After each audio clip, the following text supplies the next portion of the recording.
and it is whiplashing us in a big way. Today we have 28 additional deaths in West Virginia, and bringing the grand total to 667 deaths. Our 640th death is a 61-year-old male from Fayette County. Our 641st death is a 74-year-old male from Summers County. Our 642nd death, a 66-year-old female from Logan County. Male from Logan County. Our 643rd death, a 90-year-old male from Nicholas County. Our 644th death, an 80-year-old male from Marshall County.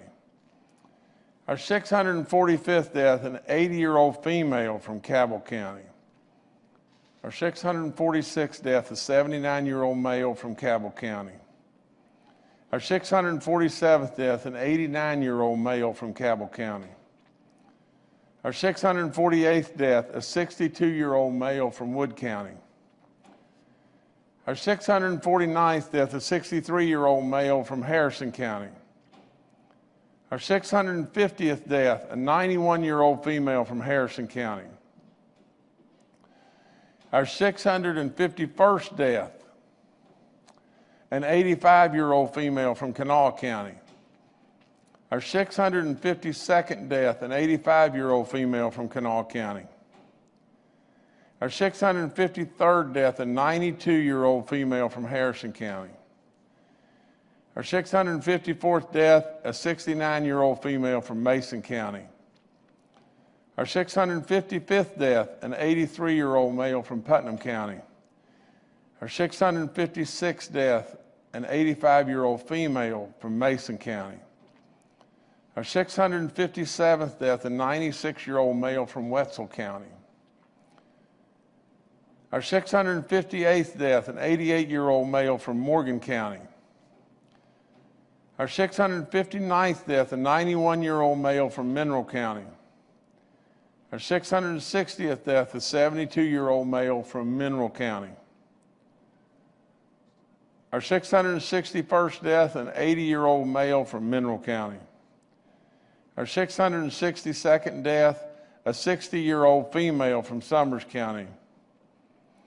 Our 663rd death, a 66-year-old female from Kanawha County. Our 664th death, a 71-year-old female from Kanawha County.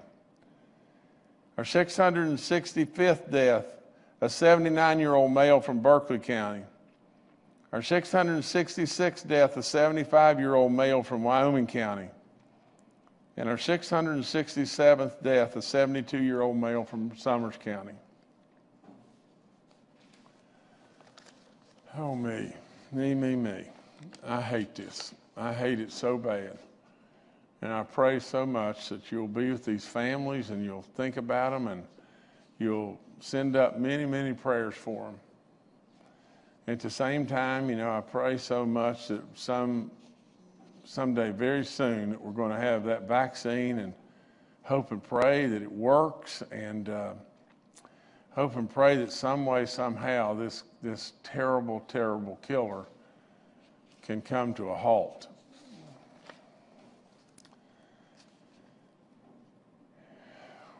In the last 24 hours, really and truly, our numbers, have gotten a little teeny bit better. Our daily positive rate has dropped to 4.00. Our cumulative positive continues to rise. It's at 3.48. Our active cases are up to 13,678. The recovered cases are 26,769. We have a record high number of patients that are hospitalized at 463, and a record high now of patients that are hospitalized in the ICU of 136. This weekend, we tested almost 40,000 West Virginians. Now, think about this. West Virginia's population is 1,700,000 and change. And we have now tested 1,033,510 tests. Today, our reproductive rate, RT rate in West Virginia is 1.09. It's the 23rd best in the country, still just a little better than midway, but it's still surely not anything close to as bad as it was. On our map, on our DHHR map, we now have 5 counties in the red: Marshall, Brooke, Mineral, Berkeley, and Wirt counties. We have 18 counties in the orange. That's Hancock, Ohio, Wetzel, Barber, Preston, Grant, Hardy, Hampshire, Jefferson, Ritchie, Wood, Jackson, Mason, Putnam, Wayne, Mingo, Boone, and Wyoming counties.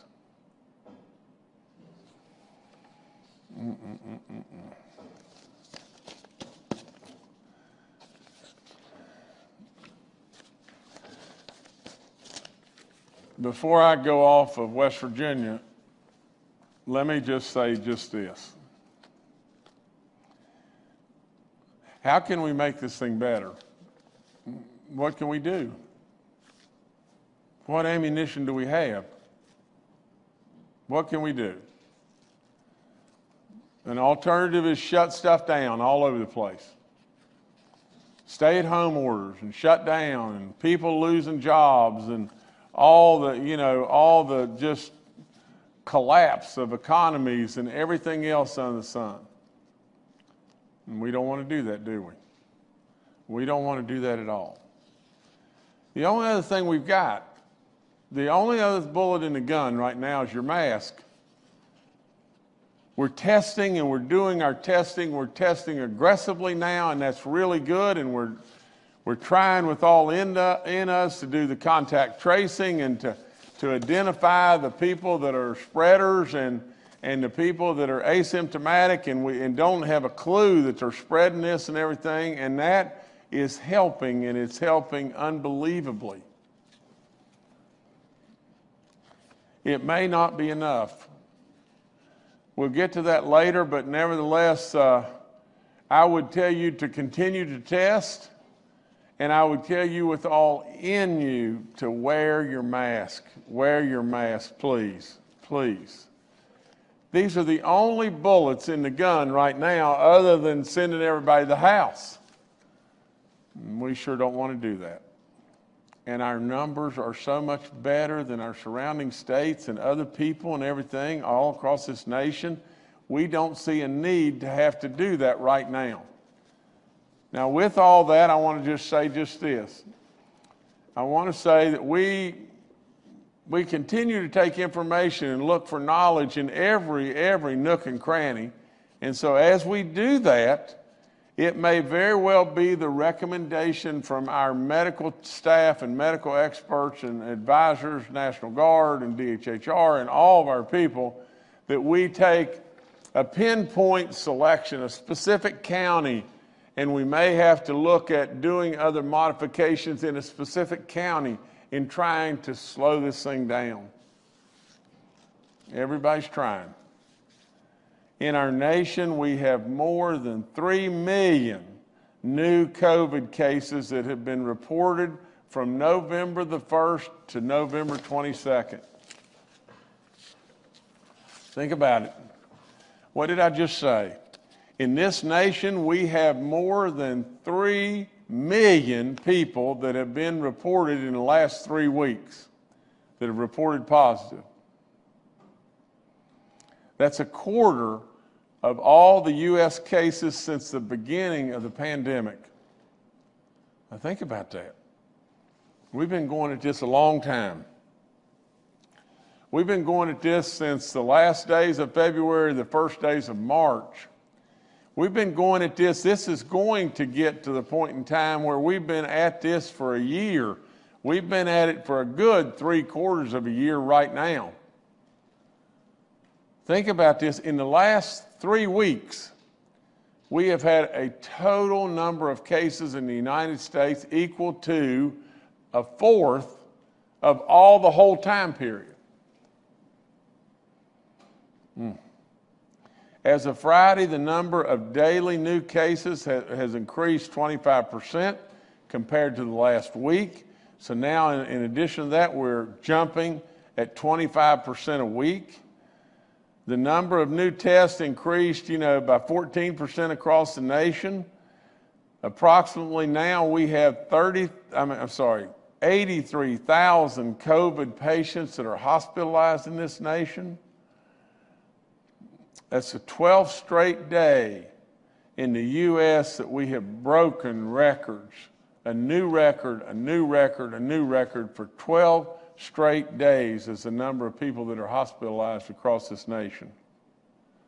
The CDC has put out travel advisories and everything, asking people to really look at postponing their travel or whatever, and we tell you over and over, as far as Thanksgiving, we want you to be with your families, that's for sure. It would be much, much, much better if you were with the family members that you're with all the time and maybe looked at postponing, some travel, of sons and daughters or grandkids or whatever it may be that are, that are across this land. But we depend on you to be able to make those decisions too. You see, our people are smart in West Virginia, and we absolutely depend on you to be making good decisions, that will just not make this situation worse and worse for your family and worse for all those you love the most. We know our face covering mandate or executive order is in place. We absolutely want you with all in us to wear your mask, especially as you go in a public building of any kind, business, private, public, it doesn't matter. Absolutely, we want you to continue to try to do the right things as far as social distancing and washing your hands and on and on and on. Please be super careful at church, and anybody that needs a sign, for your business and everything, you can call us and we'll get that to you. But we need you to try to step up, and from the standpoint of businesses, try to help us encourage people to have those masks on, please. Again, I want to encourage all West Virginians to get tested before Thanksgiving. If they're going to spend time with loved ones, please try to do that. The free testing maps are up there, and as an effort to ramp up our free testing opportunities for all West Virginians, DHHR and the National Guard are working with our local health departments to offer free testing events all across the state. You'll be able to see it and follow it now. I've told you about our drive-through pharmacy stuff over and over, and we appreciate them so much and everything for stepping up and all the good work that they've done and helping us be able to test these people. On Saturday's education map, it was updated it was updated yesterday because several more counties turned red. On the education map, we had 9 red counties: Marshall, Mineral, Hardy, Berkeley, Wood, Ritchie, Wirt, Brooke, and Jackson counties all turned red. 10 counties were orange: Ohio, Hancock, Hampshire, Jefferson, Mason, Putnam, Cabell, Wayne, Boone, and Wyoming counties.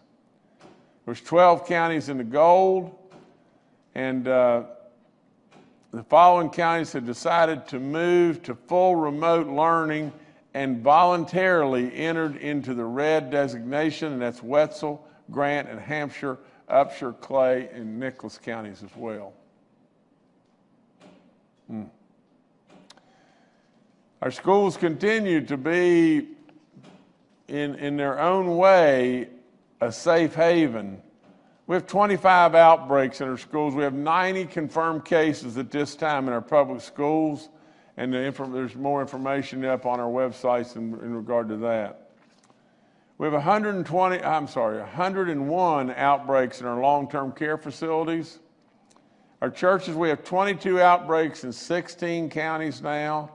Those counties are Berkeley, Cabell, Fayette, Jackson, Kanawha, Logan, Marion, Mingo, Monroe, Preston, Raleigh, Taylor, Tyler, Wayne, Wood, and Wyoming counties. Again, I can't say it enough.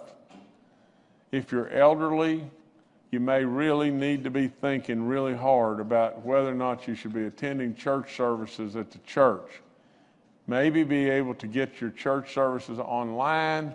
Absolutely, there's so much that can be done there, but if you decide to go, please, a pew in between, wear your mask, please try to remember to wash your hands. We're close to that vaccine. And if you're close to being able to have something that will save your life, for crying out loud, just think really hard about, what you ought to be doing. A corrections update: the situation has improved tremendously at Stevens because of the great work that everybody's doing there in McDowell County. Everybody but 13 of the infected inmates have now recovered. Remember that number shot, I think, to 260. The same is true for all but 7 of the staff. Stevens had a total positive of 266 inmates and 47 staff during this outbreak. Outside of Stevens Corrections, Corrections has 20 inmate positive cases and 27 staff cases throughout the state. Those inmate cases include 9 at Northern Correctional Facility and 5 at Denmark Correctional Center. The current staff cases are scattered throughout the DCR, system, and so no point in me going through all that. Just another reminder about the flu vaccines. We're up just under 190 million that's gone out to our cities and our counties. We continue to ask them to continue to apply, or this 190 million, or right just under it, has been awarded, and it's getting pumped out to these cities and counties, and I know that's provided incredible relief and great work to our cities and counties. Of all things, today, just like every day, today is National Public Health Thank You Day. Really and truly. Every day ought to be National Public Health Thank You Day. Every year on Monday before Thanksgiving, the nation takes time to recognize the public health workforce who labor tirelessly every day to protect us from disease, injury, or health threats. Today, I want to extend my thank you to all the health workers in West Virginia, but let's stop. That's just a written statement. Bottom line is just this. Think of the people that are protecting you. Think of the risks they're taking. Think of their courage. Think of the fact that every day they're crawling up out of the bed, putting their clothes on, and going right in the middle of the fire. For all of us, it ought to be a National Public Health Thank You Day every day. And so for them all across our land, thank you so much. Thank you so much for all you do, all you've done. We continue to pray for you, and thank you again. I do plan to have the briefing again on Wednesday, and at that point in time, we will not be back with you until the following Monday, except unless there's really problems or whatever it may be that I need to come and be with you, because I'll surely be working as well as everybody else, and nobody will be slowing up on this. I've got one thing that I'm ending with purposely. I want to read this to you and everything, but today we need to celebrate the work and the life of a great man and great West Virginian, a great American, a great patriot, someone who served our nation and this state and my administration, and absolutely I am so proud to tell you today that we're announcing the transition of General Hoyer as part of the next 4 years of my administration. General Hoyer has spent 40 years in uniform. He doesn't look it, but he's 109 years old now. No, I'm just teasing. But he spent 40 years in uniform and almost 10 years as our Adjutant General of the National Guard. He and his wife, Amy, have spent their entire life together in military service. They have 2 sons, one who serves as an NCIS agent and one who's full-time in the National Guard. The General and I had this discussion recently, but we had this discussion as well a good while back, where he expressed his desire to retire from the uniform, but he wanted to continue to serve the state. He said he wanted to continue to work with me to move our state forward, but in a different role. He also told me he wanted to continue to be part of my leadership team leading our state COVID response and preparing for vaccine distribution. I agreed that we would develop a plan for him to play a key role for me, but in a different status. Many of you know that General Hoyer was also a key part of my team that helped convince Hyperloop to come to West Virginia. And we need his leadership to move forward with Hyperloop as well. You know, Hyperloop gives us opportunities beyond belief. Our general has also been a leader in our efforts to repurpose surface mine sites and leverage the capabilities of the coal industry to give us other opportunities in the national security field. I want to continue to grow these opportunities, these defense opportunities as well. So, what did we do? You know, the general is relocating to Morgantown. I think he'll tell you in a few minutes, you know, how that works with his family so much better. So we worked with Dr. Gee at West Virginia University to establish an opportunity for General Hoyer to continue his work with me and my administration and do great work with Hyperloop and many other projects, as well as our coal industry and our surface mine development of national defense, you know, possibilities and on and on. General Hoyer, very happily, I am saying now, because I know this is what he wants to do in his life. General Hoyer will serve as a senior associate vice president at WVU as he carries out these duties. He will be the leader of our joint interagency task force on vaccination. He will continue to be a key member of my COVID advisory team. He will also help me work important economic development projects such as Hyperloop. He has and continues to be a great friend, a great leader, a great person for the state of West Virginia. And Kathy and I are excited for him and Amy and their entire family as they enter a new chapter.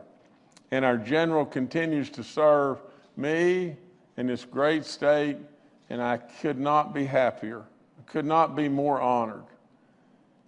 In addition, with General Hoyer's full recommendation, I am now appointing Brigadier General Bill Crane to serve as the new Adjutant General and lead our West Virginia National Guard. This transition will occur on January 4th, 2021. At this time, with great pleasure, I give you General Jim Hoyer. What a man, great man. Thank you, Governor. I thought this was going to be easy, but I think it might be a little bit more emotional than what I thought. Governor, I remember specifically 3 meetings that I've had with you over the past 4.5 years, even before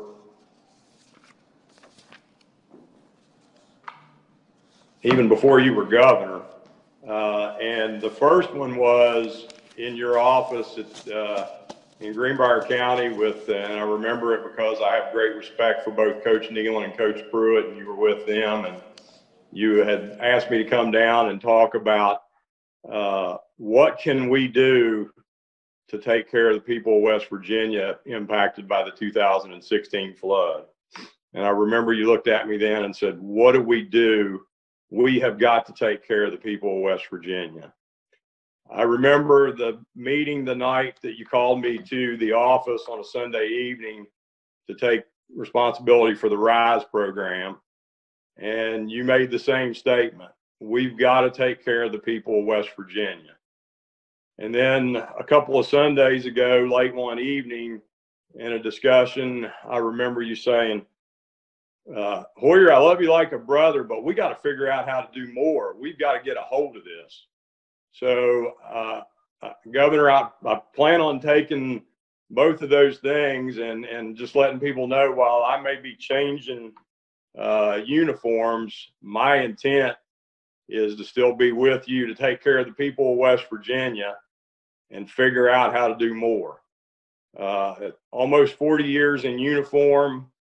Next spring, I turn 60. That's the mandatory retirement date for a general officer without a waiver. And as I thought about it, and Amy and I talked about it, and the things that were going on that we're dealing with from a leadership standpoint, I felt it would be most appropriate to come to you and say, I think it's time for me to go ahead and step out in uniform, let somebody else focus on taking care of the soldiers and airmen of the Guard day to day, so I can focus with you on pandemic response and vaccine distribution and those economic development opportunities that you talked about. So, I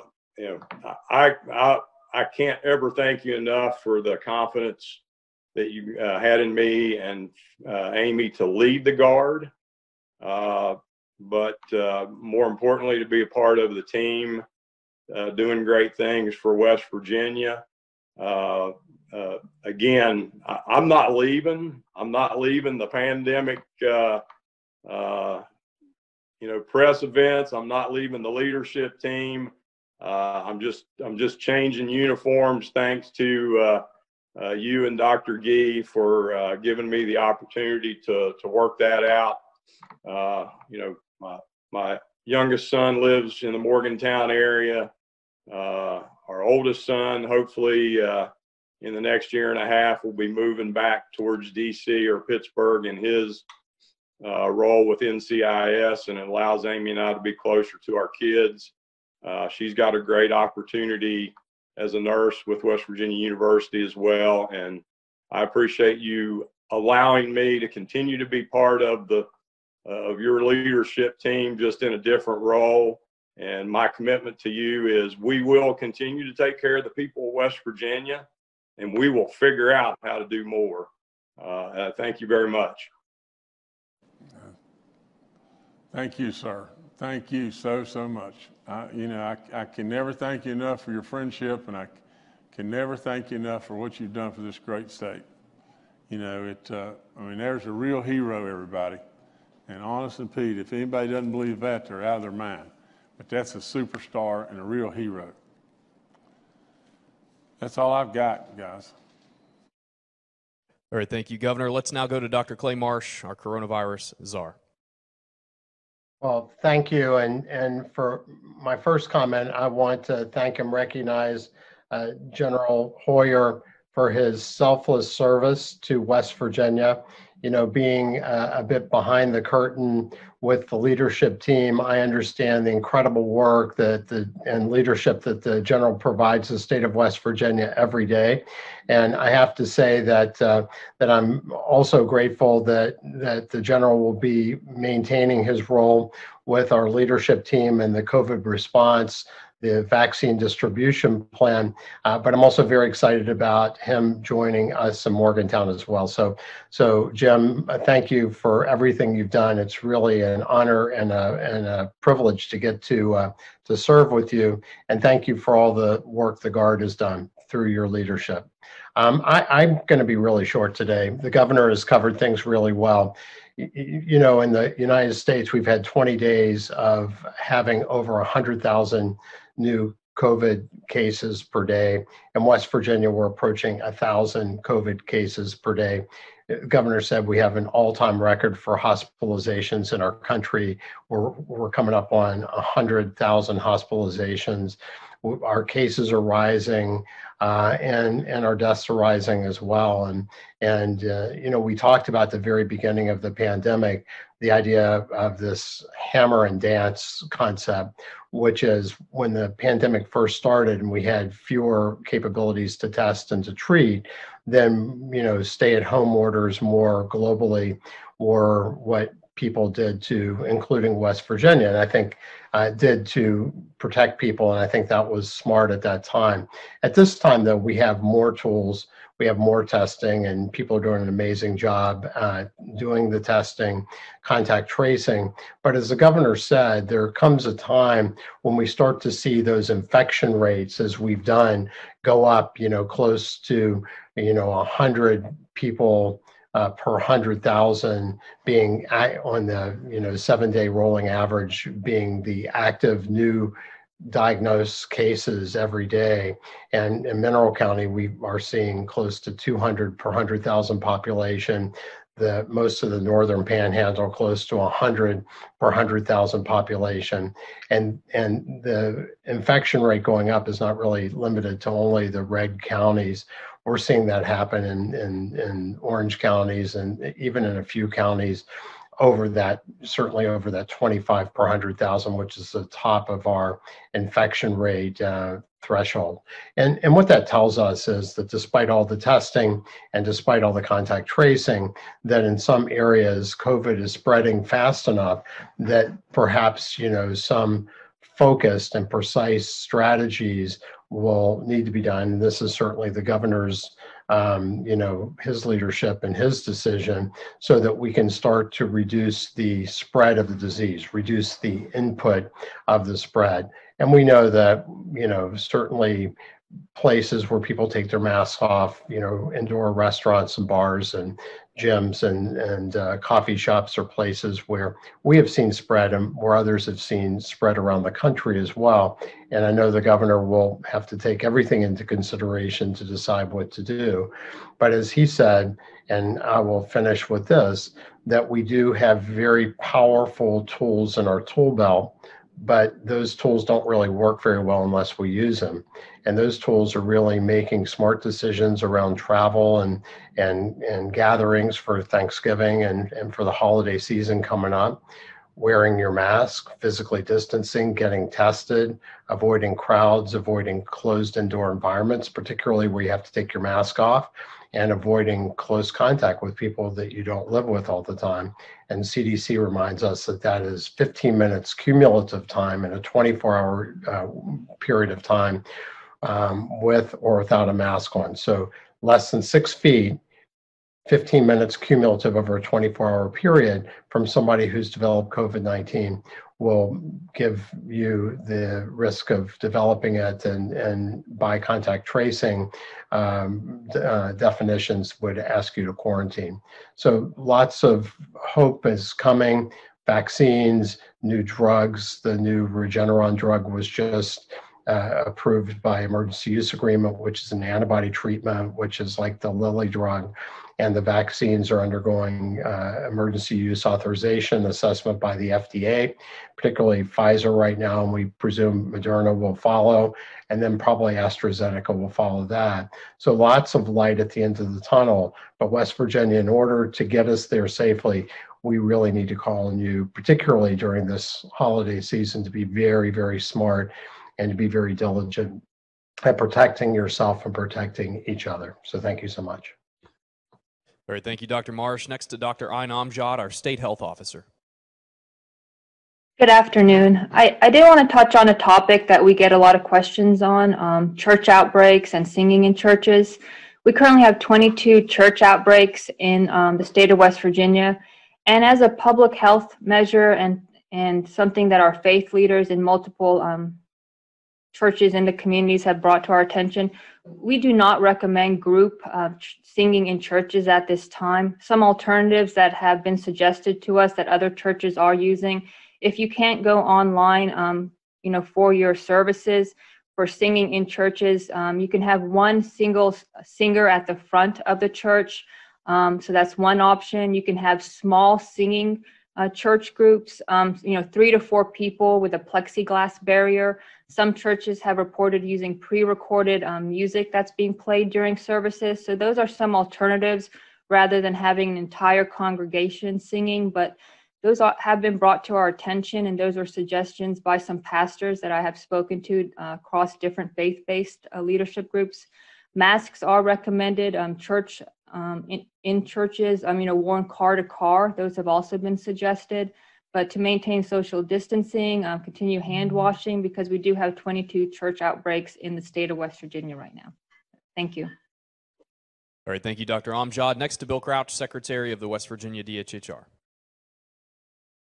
Thank you. First, I want to also congratulate General Hoyer. His retirement from the Guard and transition to a different role is terrific from the standpoint of his leadership and his role with DHHR. I couldn't ask for a better partner with Jim Hoyer and Clay Marsh. It has truly made this workable. And I thank the governor for putting that team together and keeping that team together, because it's working. We're doing well as a state. Let me add to, just for a minute, to what the governor said with regard to National Health Thank You Day. This is the first Monday before Thanksgiving. Every year, I just want to mention that especially thank our local health departments, our local health officers. The staff of those offices work every day in our communities to keep people safe. They are unsung heroes in West Virginia.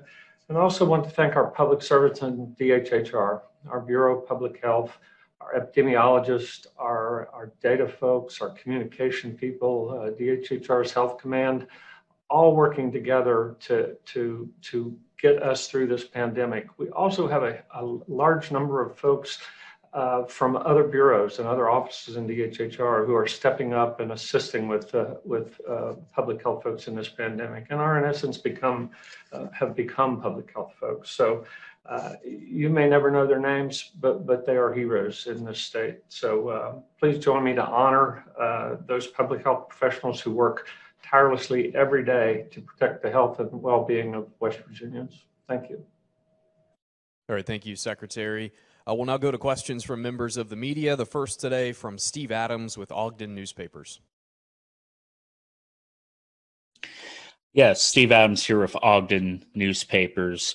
I don't know if this has changed any since before, but I had been told that there had been some emails going out to some state employees, specifically talking about moving people to those that can work from home to continue to do so.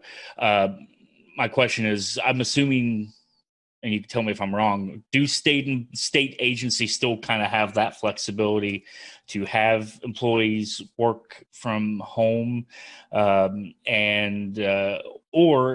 are there specifically directives being given in regards to trying to encourage more people to work from home when possible, considering the spread of the virus in our cities and counties and communities? Thank you. Stephen, I can take that and answer that real quickly and everything, and just say that all the secretaries have been empowered by us to let have the people work in the most efficiently and the most safe way they can. And I stand behind if they choose that they can allow certain people to work at home and get the work done and all that kind of stuff. I think we've empowered them to make those decisions, and we expect them to do so, and we think they're doing that. All right, thank you, Stephen. Next to Charles Young with WV News. Hi, this is Charles Young with WV News. Governor, you mentioned pinpointed measures in select counties. Could you talk about where do you start with that? And then maybe the healthcare experts could tell us, when do we know we've reached the point that we need to do those pinpointed measures? Well, Charles, let me just give you, you know me. I don't keep anything from anybody. I mean, I just try to tell you the truth as best I possibly can, and that's the way I've been. That's the way I'm going to continue to be. You know, Mineral County is a county that that has, I think, in excess of 200,000 positives per 100,000 tests, or 100,000 people. You know, and remember the Harvard map. If you had 25, you were red. And they've got in excess of 200 in a county that's not all that big and everything. And so that's what I'm talking about. You know, it may very well be that in conjunction with the health folks there, that what we may have to do in a situation like that is to go in and try to make some additional modifications to be able to get a cap on this thing.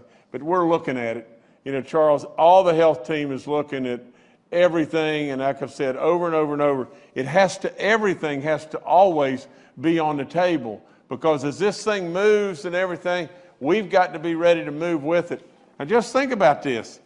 You know, days ago, I think it was Friday before last, you know, we came up and said masks have to be mandatory in all of our public buildings. In addition to that, that day, I said, we got to move the winter sports, didn't I? You know, and since that day, on that day, I said, we have to do something with our travel ball and all the stuff we're doing there. Think what's happened since then. A week ago last Friday, 10 days ago, our state has exploded. We made the right decisions on that day. We've made a lot of right decisions as we've gone along, with the goodness of our good Lord looking after us in every way, you know, and so with all that, we're going to continue to try to do just that, but we're working with those counties. You know, we may have to do, you know, pinpoint things to be able to help certain counties and communities and everything, and we're ready to do that. Yeah, sure. All right, thank you, Charles. Next, we'll go to Mark Curtis with Nexstar Media.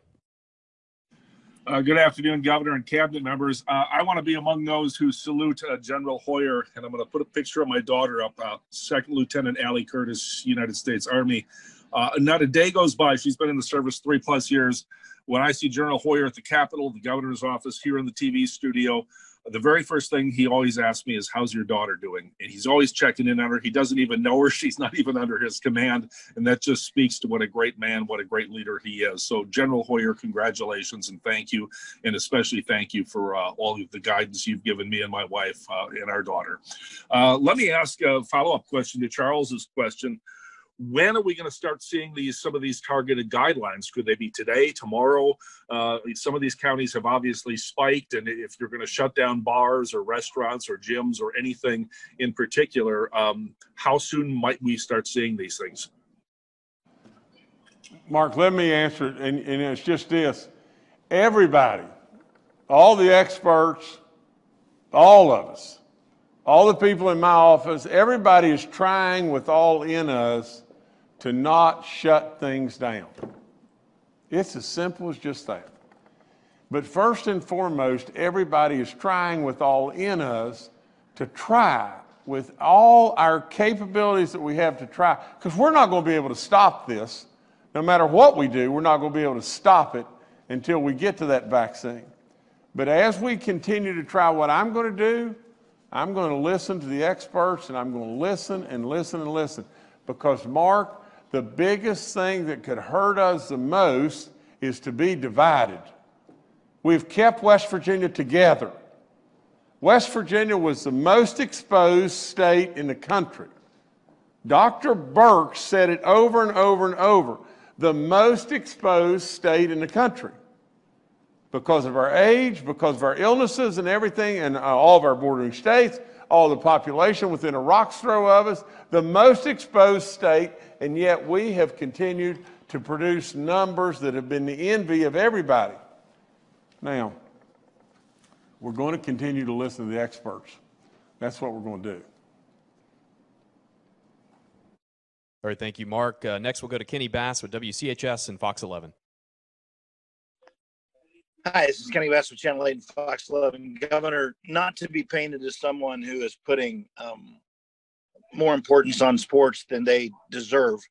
Certainly not focusing only on sports, but a lot of questions have been asked about it from my constituents. So I thought I would ask you and pass along their concern. What is the plan, number one, if Ohio plays again when the Super Six is scheduled to go on? What is the contingency plan for staging West Virginia's football championships? And then secondly, if you have a moment to touch on this briefly, it seems like you and Attorney General Morrissey have some sort of disagreement over how handling of masks and certain civil liberties and freedoms could be interpreted. Could you touch upon where you and the Attorney General are and where you think that relationship is headed? Thank you. Okay, Kenny, you're going all across the spectrum. I'll try to do the first. Okay, as far as the football playoffs, you know, we've all got to realize just this. I say it over and over. I mean, I love our kids, and I love sports, and I love how hard these kids work, and I love how much it brings communities together. And I mean, I go back to the coal fields years and years and years ago when I had really brown hair, you know, and all the different little coal field communities had ball teams, especially baseball teams, but they had everything. And that was the fabric of that community in many ways. But we got to remember just this. We're dealing with something that nobody's dealt with before. We're dealing with a pandemic, and school has to take precedence over sports. And if we can't go to school, and it doesn't make any sense to go to school, it really doesn't make much sense to be preoccupied and worried to death about sports. Right now, some way, somehow, life will go on for these young people, and life will go on for our communities and everything else. We absolutely are looking and in constant contact with the education people. They're advising. The SSAC is advising. You know, we're looking at, you know, from the standpoint of, is this county or this county, you know, where's the county that's the safest? What is the very best for us to do? There's a lot of different balls to juggle. That's all there is to it, and to really try to make the best of the situation that we can make. Now, I hope to goodness that we'll get our fall sports done, and then we will look at our abilities to try to do everything we possibly can to be back in school and be able to have our winter sports at some point in time. Right now, January the 11th looks really tough to me. It just, you know, we may have to shove that out even further. But nevertheless, we're looking. And I think, Kenny, your other question was in regard to the, if you do that one more time, I think it was in regard to the Attorney General, is that correct?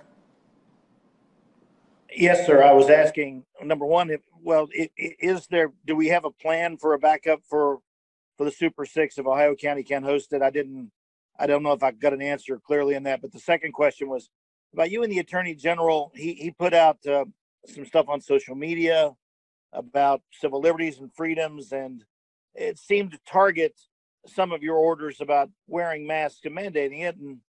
And I was just wondering if you guys have had conversations and where you are right now on that. Well, Kenny, you know, first of all, you know, I'll be talking to Bernie and the SSAC people later today and through our education people and everything. And maybe the best way for me to have those conversations is that, but I have conversations nonstop with all these different agencies, and we'll make the right decision. I don't think we've got a decision, you know, right at this time on our Super Six and everything. But again, there's a lot at stake here, a whole lot at stake, and you know, stuff at stake that really supersedes sports and supersedes lots of stuff. So we got people dying right and left, and we got to really attend to that.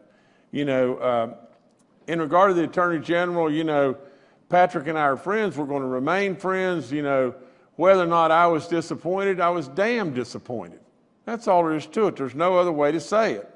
You know, I have supported Patrick and the Attorney General in every way I possibly can. And I think it's a crying shame that he may have overlooked the severity of this situation. You know, dividing us is basically what we're really talking about here. That's the last thing we need to be doing right now, especially when almost 90% or maybe even greater than that, 90% of the people out there believe we ought to be wearing a mask. We ought to be wearing our mask.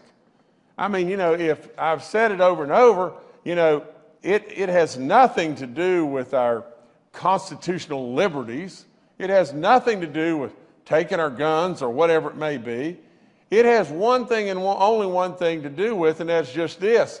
You know, if you want to just walk over a cliff yourself, well, more power to you. But you can't be doing something that could possibly cause a lot of harm to others and just do it because, per se, it's your liberty.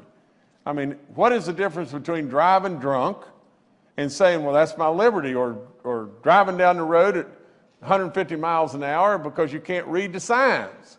I mean, you know, I've said it over and over, we're a nation of laws. I'm not trying to infringe on anyone, but in this situation right now, this mask is the only thing I got. This is all I got to try to help stop this. I'm testing on every street corner almost, and now the only thing I've got waiting on that vaccine is this mask. And to just say, well, people can do whatever they want or whatever it may be like that is not wise. It's not wise to try to divide us.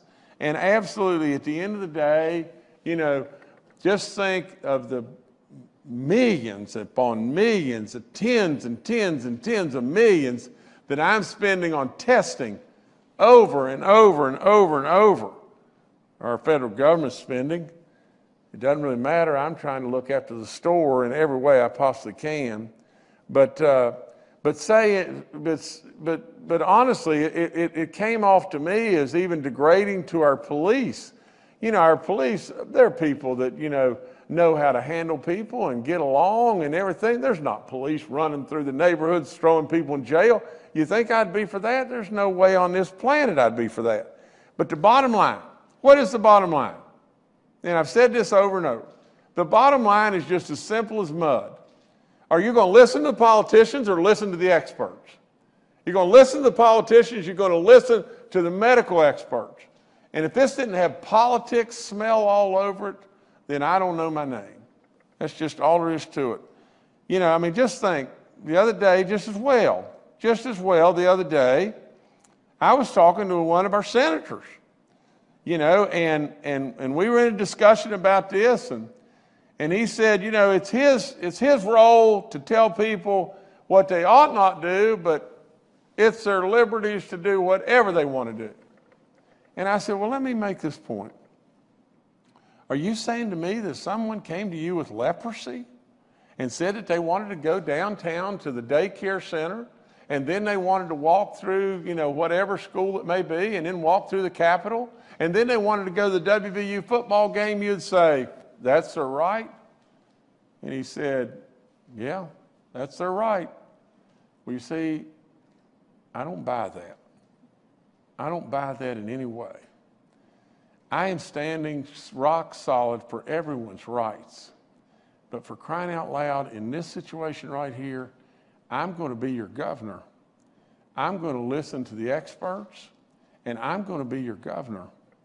I'm absolutely going to do everything in my power to try to help you and protect you, and surely to God above, not invade your rights. There's no way. There's no way. I stand rock solid for life, for your guns. I stand rock solid for every right that you have.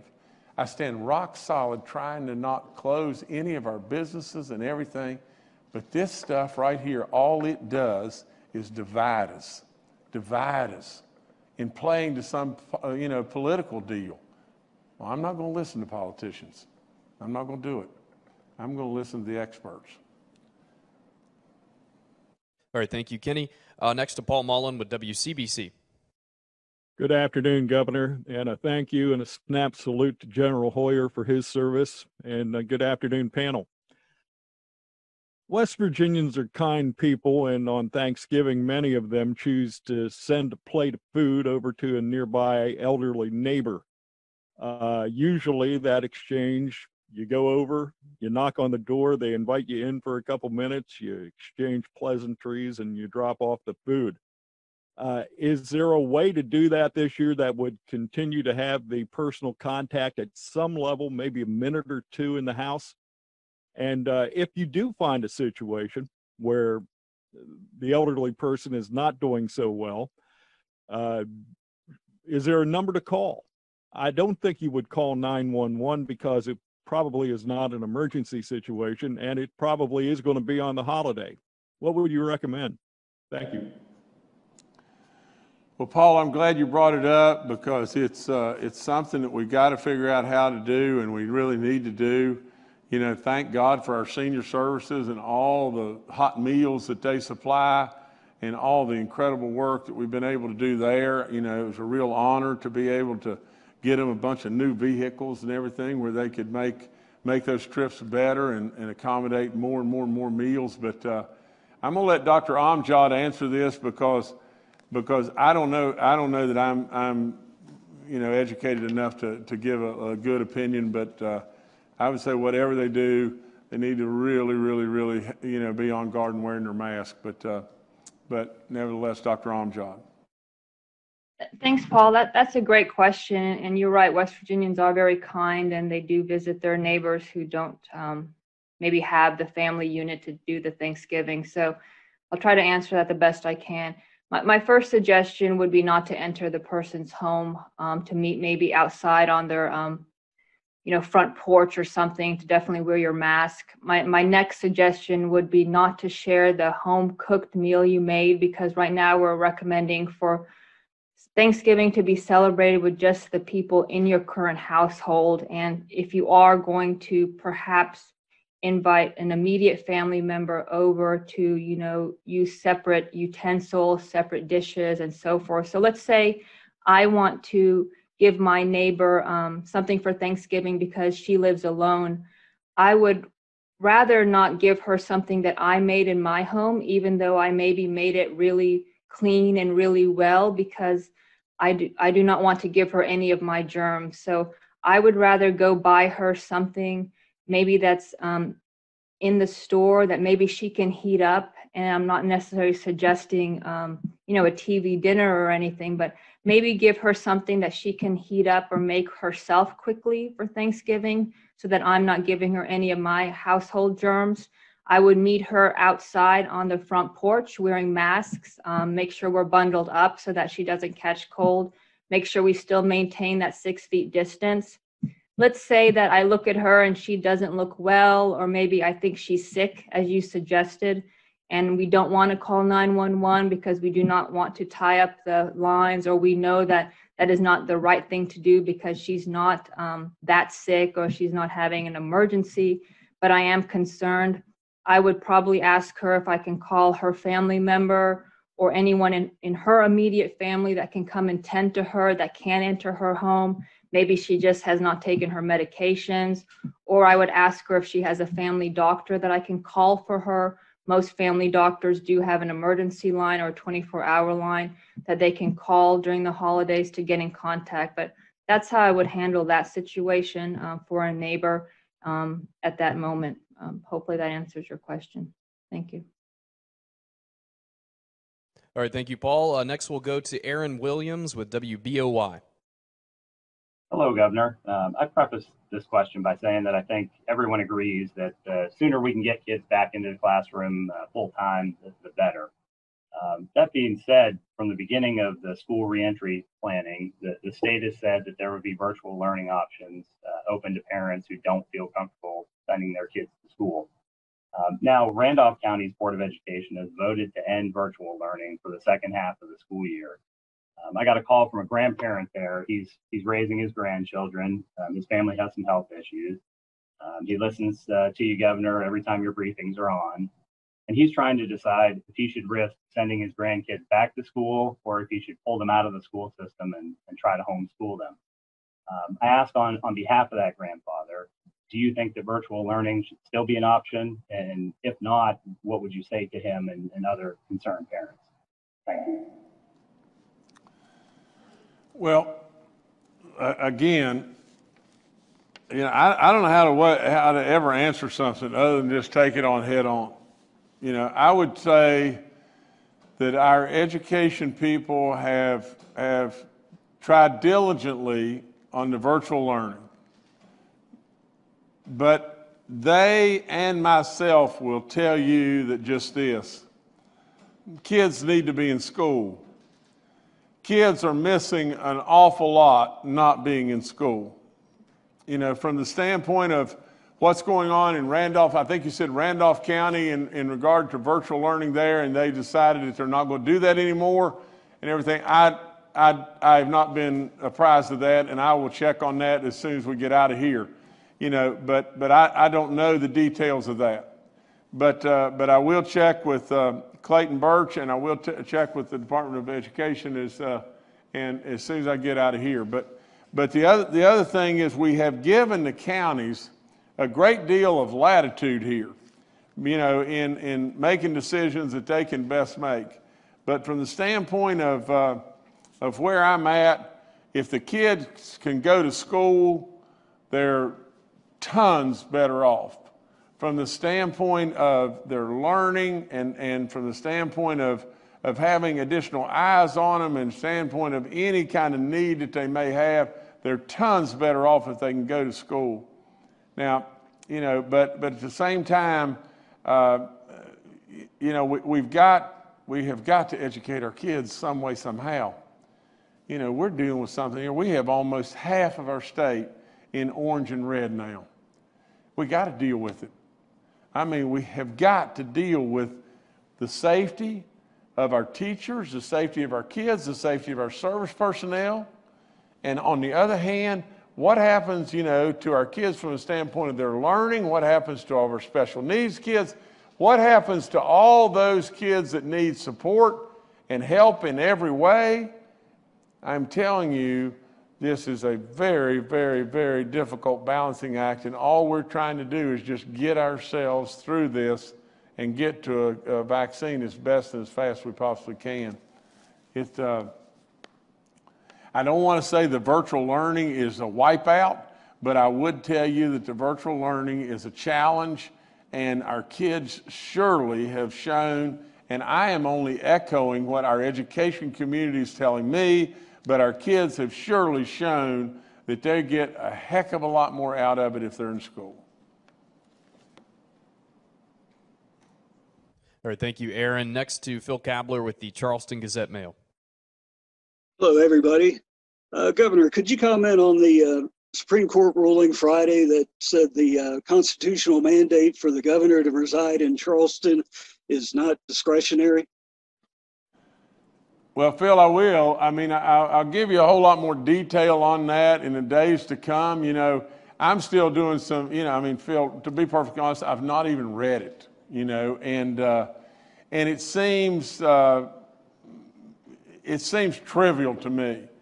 How could anybody possibly have worked more for the last year, especially, how much more can I do in the city of Charleston than I'm already doing? From a standpoint of all the other aspects, I've never, for crying out loud, people may think, well, he goes to the Greenbrier. Are you kidding me? I have been to the Greenbrier a handful of times. The Greenbrier did all kinds of redecorating. They built a sports thing down in the casino. I've never seen it. Phil, I work all the time.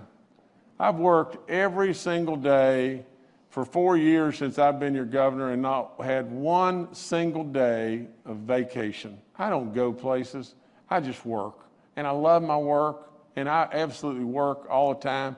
We'll get into that residency thing and all that kind of stuff, and we'll figure it out. But there's no one in the world that's using our mansion and using the stuff that we have at our disposal more than I right now. Now, it may very well be that what you want me to do is be a governor, like governors of the past, where you've had a party every other night, or you've flown in the state helicopter every other day, and you've worked from Monday to Thursday, and basically, if you'll just look back at what's been accomplished, you don't accomplish this by just working Monday through Thursday. You don't do that. I mean, really and truly, if you look at what's been accomplished in this state and where we are right now, that's probably the last thing on earth we need to really tend to or worry about right now. All right, thank you, Phil. Next to Kelsey Soto with WSAZ. Kelsey Soto with WSAZ. I was just hoping you could maybe touch on some of our testing goals. I know initially there was plans, there were certain numbers you wanted to hit. Are we still doing that? And then obviously we're likely going to see an increase in testing this entire week leading up to the holiday.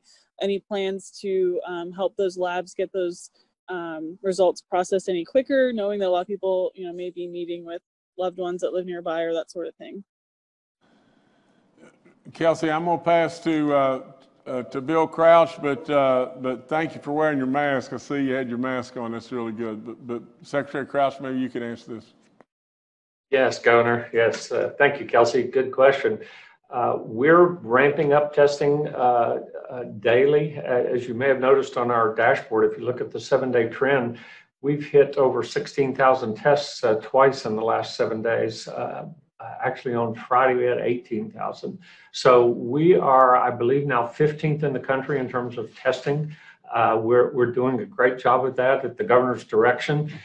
We are seeing some slowdowns, some turnaround time slowdowns with some of our labs. And keep in mind, this virus is raging across the United States. And these labs, many of the labs we use, are labs that provide services to other states, many states, if not all states in the country. So the additional testing that's being done nationwide is putting a little bit of pressure on our laboratories. We're still working with some other labs, bringing them on board. We are also working very hard to come up with alternatives to having drive-through lanes. We're looking at testing that can be done at home by the individual. We're looking at drive-through lanes that individuals can test themselves.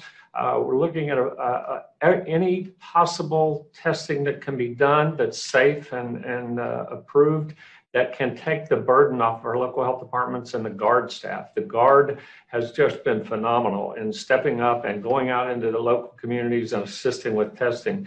But manpower is limited everywhere. So we're in a crunch trying to keep testing up with the people we have, the individuals we have, who are all stepping up and all doing a great deal to deal with this issue. Over the holidays, let me mention, everyone needs a little break. We're trying to let our folks have Thanksgiving Day and even more if possible. The GARD's doing the same thing. So we expect to see a little drop in testing over the holidays. That's going to happen, but we will step right back up and we'll pick that up and we'll push as hard as we can. Again, the governor's given us a mandate and we are pushing that to the limit. So thank you for the question. Great question. All right, thank you, Kelsey. Next to Matthew Young with the West Virginia Daily News.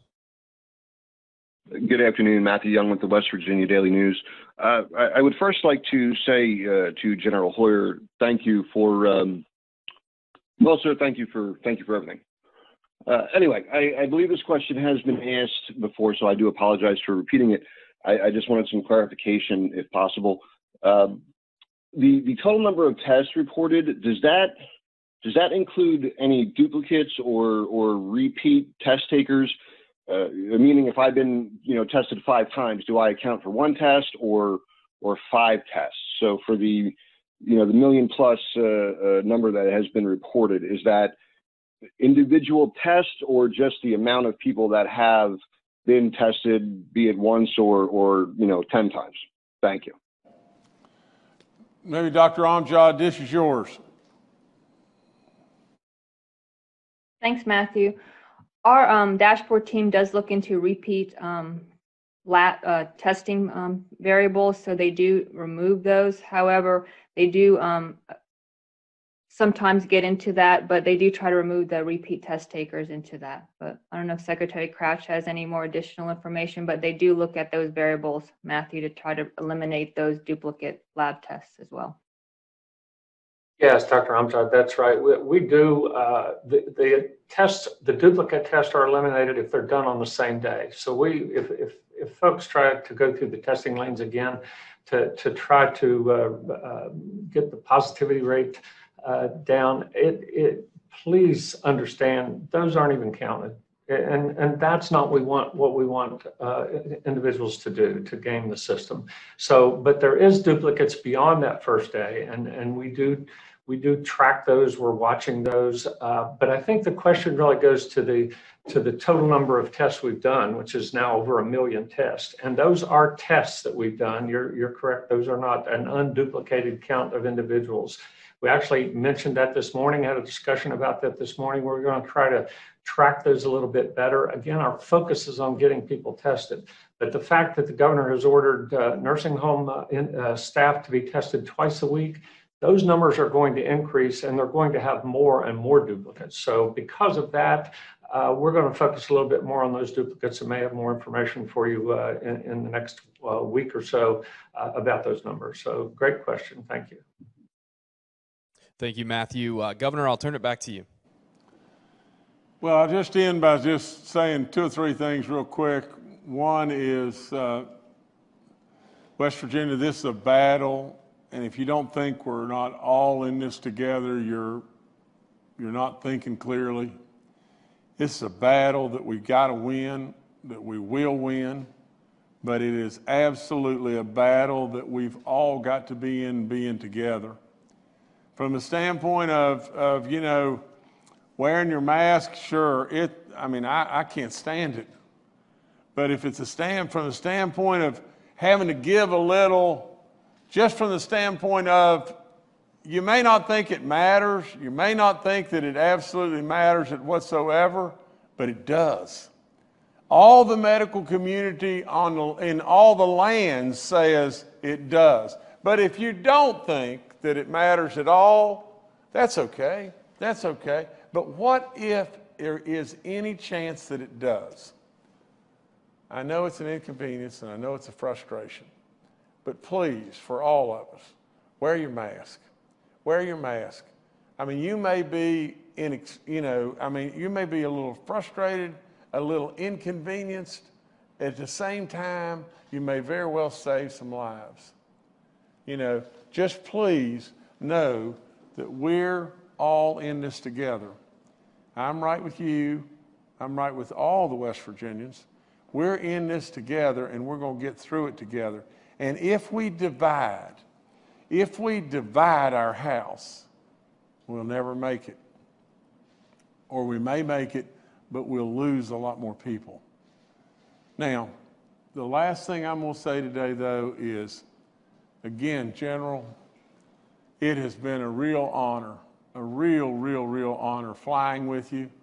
I want to continue that honor for years and years to come, especially for the next 4 years, and we've decided we're going to do that. I know you're going to do just absolute superstar things there, but I can never, ever thank you for what you've already done. I mean, it is unbelievable.